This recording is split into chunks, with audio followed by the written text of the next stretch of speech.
₹500 के नोट को लेकर एक बार फिर से बहस छिड़ गई है।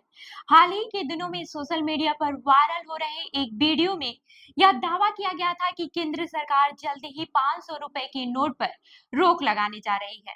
हालांकि सरकार ने इस दावे को सिरे से खारिज कर दिया था और साफ कहा था कि ऐसी किसी फैसले की योजना नहीं है।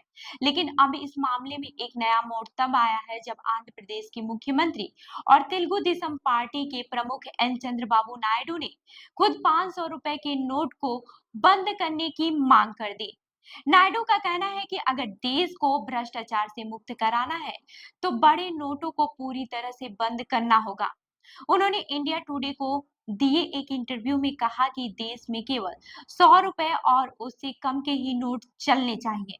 उनका मानना है कि बड़े नोटों का चलन भ्रष्टाचार, काले धन और नकद लेन-देन को भी बढ़ावा देता है। वहीं नायडू की यह मांग इसलिए भी खास मानी जा रही है क्योंकि उनकी पार्टी एनडीए गठबंधन का हिस्सा है और केंद्र सरकार में उनका प्रभाव भी माना जाता है। गौरतलब है कि साल 2016 में प्रधानमंत्री नरेंद्र मोदी की अगुवाई में केंद्र सरकार ने नोटबंदी लागू की थी। उस समय 500 और 1000 रुपए के पुराने नोट को बंद कर दिए गए थे और बाद में 2000 और 500 के नए नोट बाजार में लाए गए थे। अब जबकि 2000 रुपए का नोट पहले ही बंद किया जा चुका है, 500 रुपए का नोट सबसे ज्यादा चलन में है।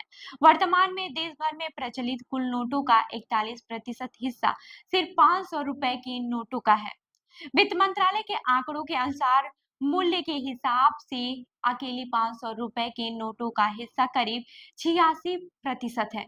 यही वजह है कि सरकार अब छोटे नोटों और डिजिटल पेमेंट को बढ़ावा देना चाहती है। आपको बता दें कि वित्त मंत्री निर्मला सीतारमण ने भी हाल ही में कहा कि सरकार चाहती है कि लोग 20, 50, 100 और 200 रुपए के नोट का ज्यादा इस्तेमाल करें और डिजिटल भुगतान को अपनाएं।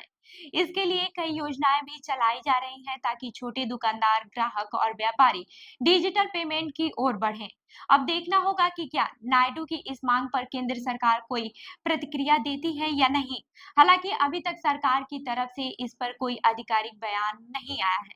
लेकिन 500 रुपए के नोट को लेकर चल रही चर्चा ने आम लोगों में भ्रम जरूर पैदा कर दिया है। तो आपको क्या लगता है, 500 रुपए के नोट बंद होने चाहिए या फिर नहीं? हमें कमेंट करके जरूर बताएं और ऐसे ही अन्य खबरों के लिए हमारे चैनल को लाइक करें, शेयर करें और सब्सक्राइब करना न भूलें। मिलते हैं अगली खबर में, तब तक के लिए देखते रहिए लखनऊ सुपरफास्ट न्यूज। धन्यवाद।